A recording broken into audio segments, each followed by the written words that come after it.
भैया बहुत दिनों तक आराध्य देव एक साथ काम करते थे। हाँ। और अब सभी जानना चाहते थे कि दोनों अलग क्यों हुआ।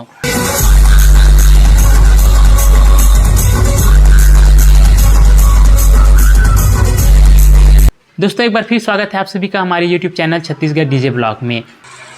और उसके बाद फिर अपने सेटअप के क्षेत्र में कैसा आना हो?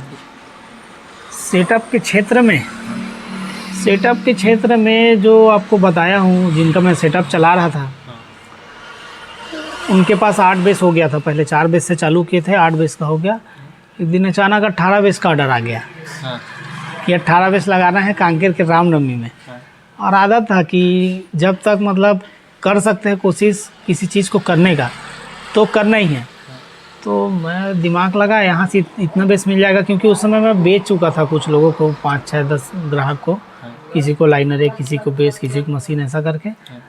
तो सबसे पहला बात ये था कि काम तो हो जाएगा, तो मैंने हाँ बोल दिया, पैसा भी ले लिया।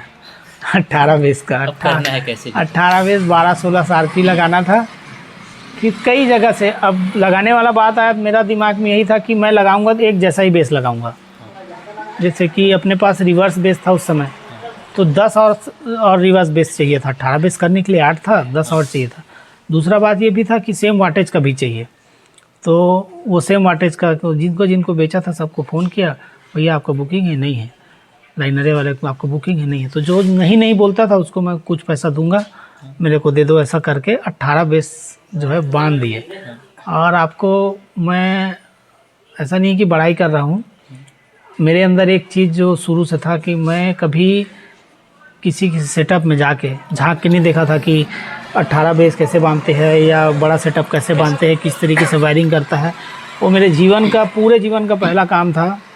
एंगल हमने खुद से बनाया, किसी से पूछे बिना कोई कॉपी किए, अपने दिमाग से एंगल बनाया। सेटअप भी खुद बांधा। सेटअप में हम लोग भसक मच जाएगा करके जेक लगा के रखे थे, और जेक को फिर धीरे से खोले सेटअप बंधने के बाद, फिर ऐसे चला के देखे कि ये सेटअप उतने दूर तक चल सकता ही नहीं कर। वो बहुत देर तक आगे पीछे करके देखे कि मतलब सेटअप में कमजोरी नहीं है, किसी तरीके से बांधे। इस तरीके से बांधे। वायरिंग भी खुद से किए। और वायरिंग का मज़ेदार बात यह, इतना लेट हो गया था एंगल बनाने में, सेटअप जुगाड़ने में। कांकेर जाना था हमको, सुबह 7 बजे निकलना था। लड़के लोग रात भर काम किए थे तो फिर लेट से आए। 10 बजे तक तो हम लोग यहाँ से निकले नहीं थे, वायरिंग भी नहीं हुआ था।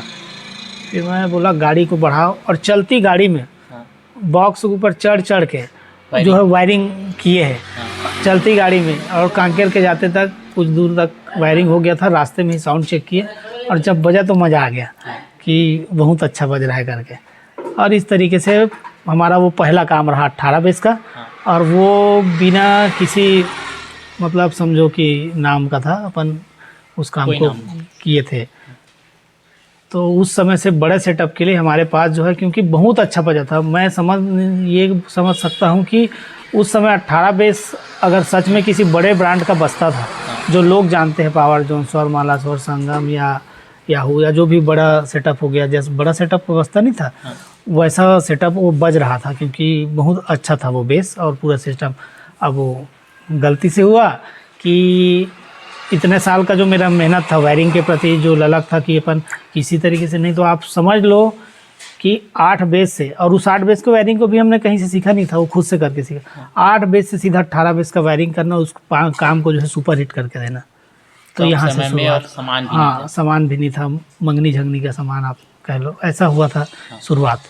तो भैया आपका फर्स्ट बुकिंग था तो उसका प्राइस क्या था, कितने प्राइस में काम किए थे? काम उसका मुझे ध्यान है तो 75,000 में मैंने किया था वो काम को। उसमें क्या हुआ, लाइट का ना हमारे पास मास्टरमाइंड कोई नहीं था। और लाइट रामनवमी में मतलब समझ रहे हो कि एकदम बुकिंग का समय, किसी की लाइट खाली नहीं था। तो एक खैरागढ़ में एक दोस्त का डीजे था, उसके पास लाइट खाली थी। वो बोला मेरे पास रखा है 12 RP, ले जाओ। ले तो जाएंगे, चलाएगा कौन? बोला मैं बता दूंगा, वो आदमी भेज देना, और एक साथ एक आदमी भेज दूंगा, वो चला लेगा। तो ला लिए RP को, जैसे भी करके बांध भी लिए। अब बात है प्रोग्रामिंग का। तो वो जो आया था लड़का चलाने के लिए, वो चला नहीं पाया। बोला इसमें ख़राबी है, उसमें ख़राबी है, ऐसा करके वो ऑटो मोड में चल रहा था। मतलब लाइट के मामले में ना 3rd क्लास काम था वो। तो बोले भैया लाइट का आपको पैसा नहीं देंगे, क्योंकि एकदम कचरा काम था करके। और लाइट का पैसा जो है पूरा काट दिए। करीब लाइट का 15,000 रुपया कुछ काटे थे, तो 60,000 रुपये मिला था बुकिंग से। दोस्तों मज़ा आ रहा है कि नहीं ये इंटरव्यू देखकर? मुझे तो बहुत मज़ा आ रहा है और मुझे क्वेश्चन करने का ही मन नहीं है, बस भैया तो सुनते ही बस जाऊँ ऐसा मन कर रहा है। तो वीडियो को पूरा देखना दोस्तों, क्योंकि आगे भी बहुत ही ज़्यादा मज़ा आने वाला है, बहुत कुछ जानकारी भी भैया से हमें मिलेगा।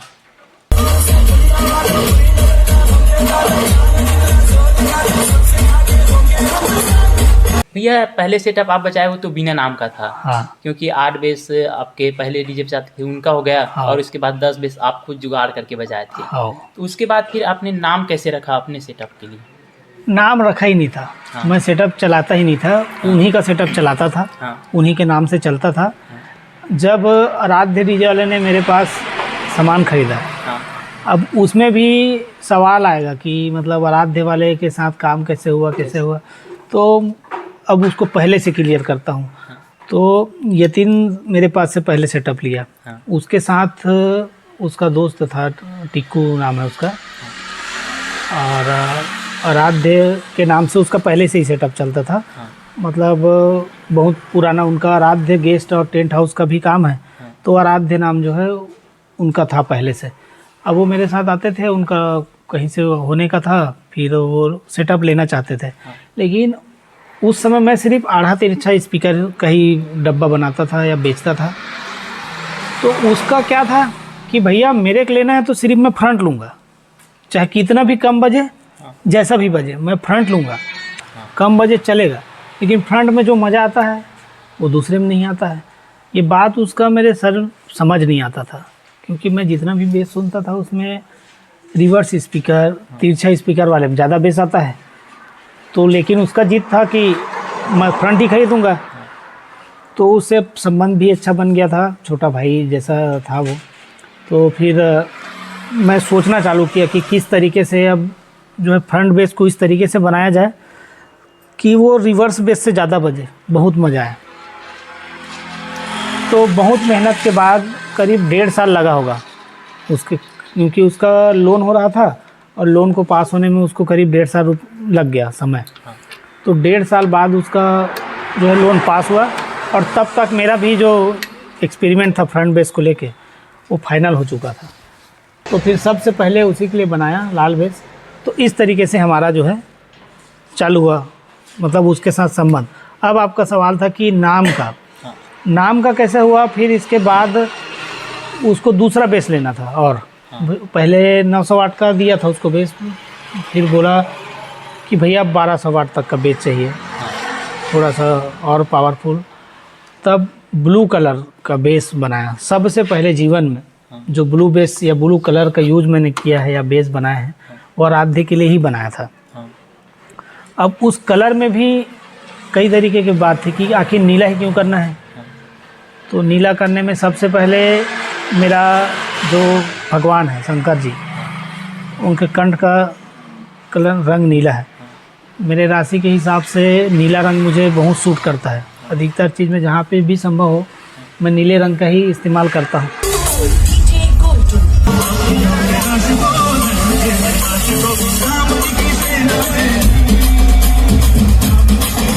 तो उसके लिए मैंने 4 डुअल बनाया। उसमें लाल रंग का बेस था, लाल कलर उसको मैंने किया था। सोच ये था, रेड का मतलब होता है डेंजर, और ये ऐसा बजना चाहिए, मतलब कोड नेम था एक हिसाब से रेड बेस, कि ये खतरनाक बजेगा और इस तरीके से उसका रहेगा। अभी भी आप नीले कलर हाँ। का शर्ट में फिर यही बात आया कि रंग समझ नहीं आ रहा था। लाल रंग थोड़ा सा मतलब ना डेंजर जैसे मैंने बताया, वो सच में अलग तरीके का हो रहा था। हालांकि थोड़ा अच्छा दिख रहा था, तो अच्छा कैसे दिखे, तो नीला कलर आखिरी में फाइनल हुआ।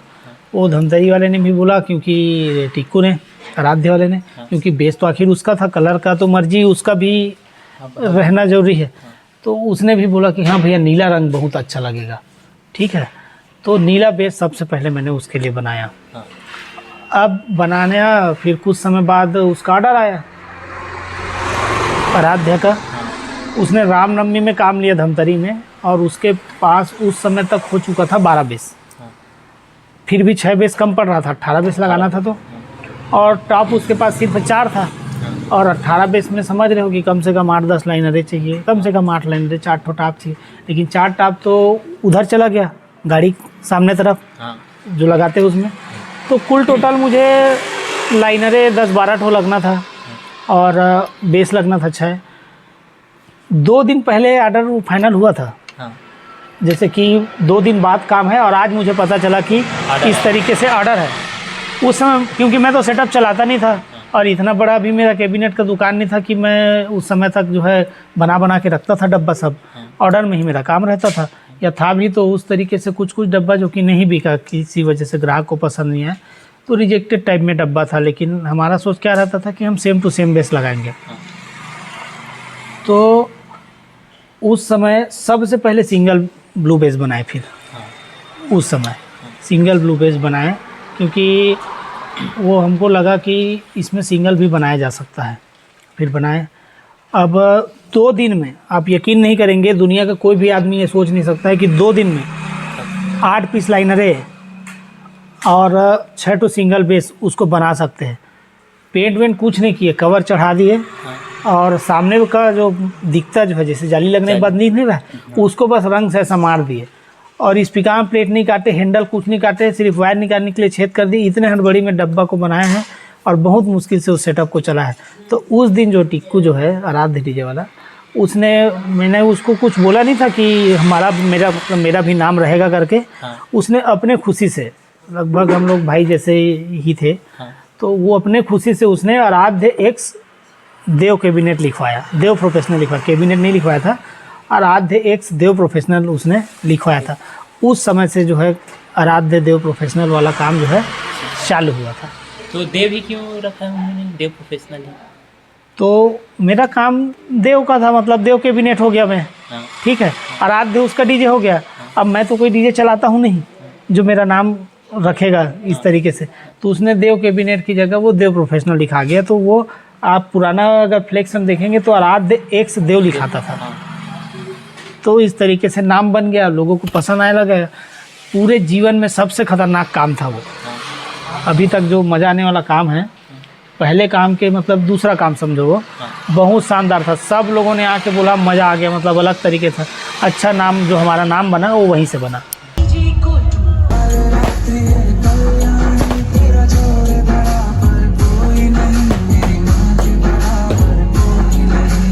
तो भैया जब आपने देव कैबिनेट ये नाम आपने डिसाइड किया था, तो देव ही क्यों रखा था? देव इस तरीके से रखा, मैं पंडित जी के पास गया, कोई काम कराना है तो मैं थोड़ा सा धार्मिक आदमी हूँ और विधि विधान से काम करने वाला। तो पंडित जी है उनके पास गया, ये नाम मुझे खोलना है तो इस तरीके से काम, क्या अक्षर से? तो उन्होंने अक्षर दिया दा दे दू क्या क्या था, और उस समय का अब अक्षर याद नहीं है। तो उसमें एक द भी था और म भी था। तो दे से तो कुछ समझ नहीं आ रहा था कि क्या रखे करके, लेकिन महादेव जैसे मेरे प्रिय देव है, तो मैंने महादेव के नाम से मतलब काम चालू करूँगा सोचा, क्योंकि म से अक्षर से चालू हो रहा था। तो फिर महादेव कुछ जम नहीं रहा था। महादेव के बिना महादेव डीजे आगे चल के नहीं होता। तो फिर मन में ख्याल आया कि सिर्फ देव रखा जा सकता है। तो वहीं पंडित जी से पूछे कि महाराज जी तो इसमें देव भी है, देव रख सकते हैं तो अति उत्तम हो, तो बहुत बढ़िया हो जाएगा। देव में तो मतलब फिर सब आ गए, महादेव नहीं सब देव आ गए उसमें। तो ऐसा करके जो है देव नाम सेलेक्ट हुआ। एक बात जो मैं आपको बताना भूल गया था, वो धमतरी का काम बाद का था। वो काम तो मतलब मेरा गोदाम जल गया था ना, उसके बाद का है। सबसे पहला काम जो ब्लू बेस में हमने आराध्य वाले के साथ किया था, वो था उतई का काम था। 16 दिसंबर का जो सतनामी रैली है वो उसका काम था। उसमें क्या हुआ कि 12 बेस तो उसके पास था ही, इसके पास टिक्कू के पास, आराध्य वाले के पास। और उसी बीच रवि अभनपुर, आप लोग जानते होंगे, रवि अभनपुर का ऑर्डर आया था 8 बेस का। ठीक है, तो 12-8 20 बेस हो गया। तो उसी समय उसको देने का था। तो रवि को मैं बोला, यार नितेश कि मेरे पास एक काम आया है 18 बेस का है, तो तुम्हारा बेस में जो है लगाना चाहता हूँ। भैया अब आराध्य और देव एक साथ काम करने लगा और आपका कैबिनेट भी सेल करना था, आपको कैबिनेट भी बना था। तो दोनों काम कैसे आप मैनेज करेंगे? जब ऑर्डर रहता था तो मेरे यहाँ दुकान के लड़के हैं, शुरू में तो मैं खुद बांधता था सेटअप, क्योंकि एक समय तक तो हमारे पास कैबिनेट का काम भी उतना ज़्यादा नहीं था ना, मतलब कम था। तो मैं शुरू में तो खुद बांधता था सेटअप, मेरे लड़के लोग सब मिल के, उधर से धमतरी से भी लड़के आते थे टिक्कू के साथ, वो सब मिल के बांधते थे। और बाद में फिर थोड़ा सा काम अपने ईजी किया, बांधने वाला काम को मतलब ज़्यादा बाद में अभी ही किया था, मान के चलो 2 साल 2.5 साल पहले से ही मैं सेटअप बांधने छोड़ा था। और वायरिंग का काम सिर्फ मैं करता था, वायरिंग का काम है, सेटिंग का काम है, और ऐसा करके ऑर्डर के दिन बस मैं जाता था, लेकिन सिर्फ बड़े ऑर्डर पे जाता था, छोटे ऑर्डर पे नहीं जाता था, वो लोग खुद करते थे। भैया बहुत दिनों तक आराध्य देव एक साथ काम करते थे, और अब सभी जानना चाहते थे कि दोनों अलग क्यों हुआ। अलग क्यों हुआ, अब क्या होता है जब परिवार बड़ा हो जाता है ना, परिवार में जब कम लोग होते हैं तो फिर कम खींच-पीट होता है। परिवार में लोगों की संख्या बढ़ती है तो फिर समझ रहे हो, एक मैं परिवार का उदाहरण इसलिए दे रहा हूँ क्योंकि एक ही परिवार में 2-3 भाई हैं।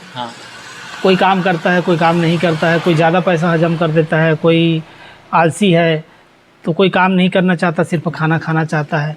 इस तरीके से कई बात होते हैं। या कभी कभी होता क्या है कि कोई आदमी कर रहा है, गलतफहमी हो जाता है कि अरे यार वो देखो काम नहीं करता है, फिर भी ऐसा है।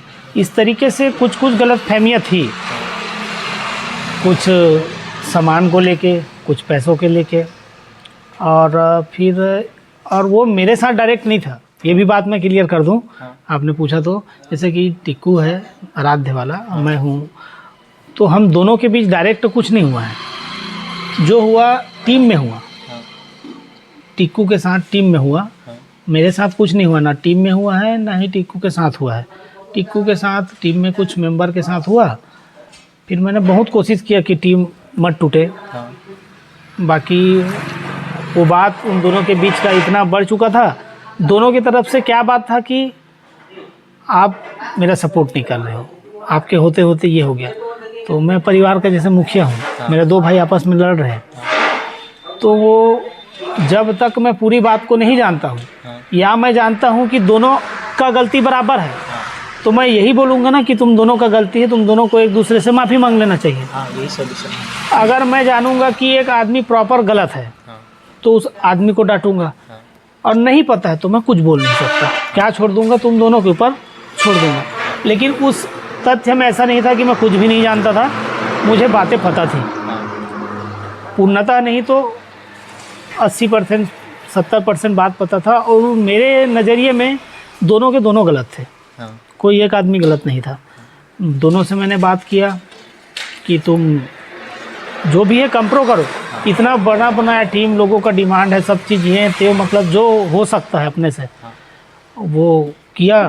फिर बोले कि नहीं करना है, कोई मानता था तो कोई नहीं मानता था, तो इस तरीके से अलग हो गया। फिर भी मेरे तरीके से मैं अलग नहीं किया था एक समय तक, मतलब गणपति का भी जब आ गया था सीजन, तब तक मैं अपने तरीके से अलग नहीं किया था। फिर बाद में मुझे पता चला कि आराध्य वाला अपने से बुकिंग ले रहा है, तब मैंने नाम को अलग करने का कोशिश, मतलब ये सुझाव फिर मेरा ही आया, मैंने खुद फ़ोन किया, बोला कि जब काम अलग ही करना है तो नाम को साथ रखने का मतलब नहीं है। मैं अच्छे से समझाया था कि ठीक है, अगर टीम में नहीं जम रहा है तो जैसा कि पहले मैं ऑर्डर लेता था, अपन 3-4 सेटअप बांधते थे, ऑर्डर मैं सब लूँगा, जो काम रहेगा बता दूँगा, उस काम को तुम कर लेना, काम हमारा सब चलेगा। लेकिन एक दिन पता चला कि उसने काम लेना चालू कर दिया। फिर मैंने ही फ़ोन करके बोला कि जब काम करना ही नहीं है तो नाम को एक साथ रखने का मतलब नहीं है। तो इस तरीके से अलग हो गए।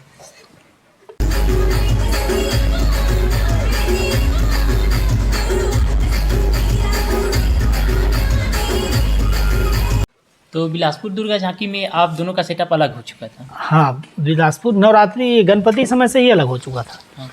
गणपति में ही सेटअप जो है अलग हो चुका था। आराध्य देव अलग होने के बाद भैया आप लोग अब कितने सेटअप एक साथ तैयार कर लेते हो? तैयार हम लोग 3 सेटअप तक का करते हैं। हमने जैसे कि गणपति में 3 सेटअप चलाया, नवरात्रि में भी 3 सेटअप चलाया, और लेकिन अब क्योंकि मैंने मूड बनाया है कि दुकान का काम अब ज़्यादा बढ़ चुका है, तो सेटअप में ही एकदम ध्यान देना ज़्यादा अच्छा बात नहीं है। तो अभी फिलहाल हम लोग एक सेटअप का काम कर रहे हैं। हाँ। जब हमको लगेगा वो इस बीच गोल्टू भी अब हमारे बीच नहीं है। हाँ। नहीं तो गोल्टू रहता था तो एक आध सेटअप का काम वो देख लेता था। हाँ। तो अभी फिलहाल 1 से 2 सेटअप में हमारा ध्यान है, तीसरे के प्रति हम सोचते भी नहीं हैं।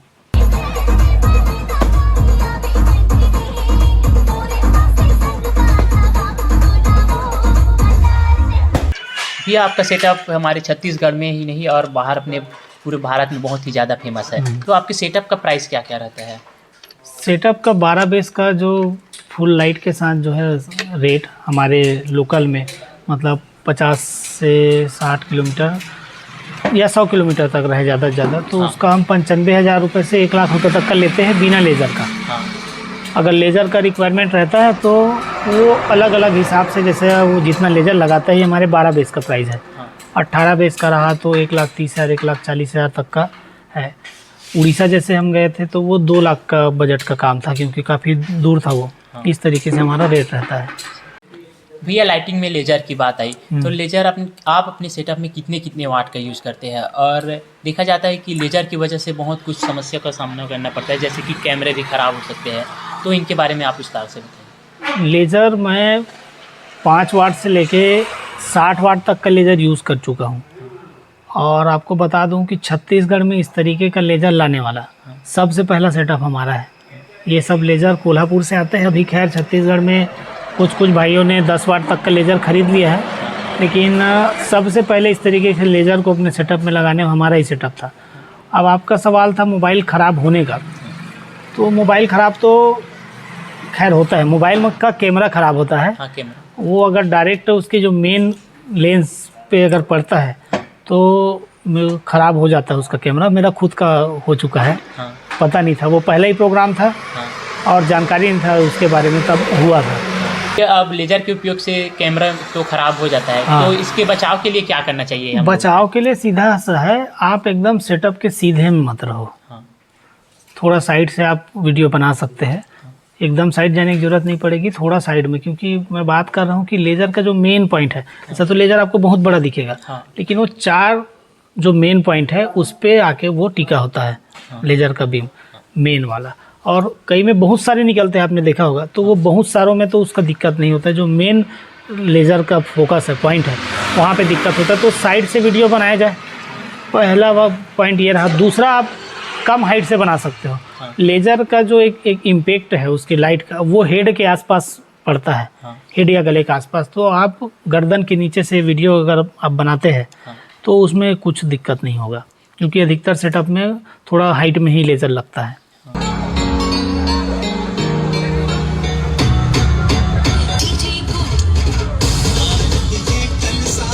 तो दोस्तों, ये वीडियो आप सभी को कैसा लग रहा है कमेंट करके ज़रूर बताइए, क्योंकि ये डीजे क्षेत्र में काम करने वाले लोगों के लिए बहुत ही ज़्यादा अच्छी जानकारी भैया ने अभी दिया है, और साथ ही हम डीजे चाहने वालों के लिए भी बहुत अच्छी जानकारी मिला है। तो ये वीडियो कैसा लगा आप कमेंट करके बताइए। और ये हमारा बहुत ही अच्छा इंटरव्यू वीडियो रहा है, भैया ने बहुत ही अच्छा एक्सप्लेन किया है। और दोस्तों, ये वीडियो हमारा अच्छा लगा तो हमारे चैनल को सब्सक्राइब कर देना और लाइक भी कर देना। तो मिलते हैं दोस्तों अब अगले वीडियो पर भैया के साथ।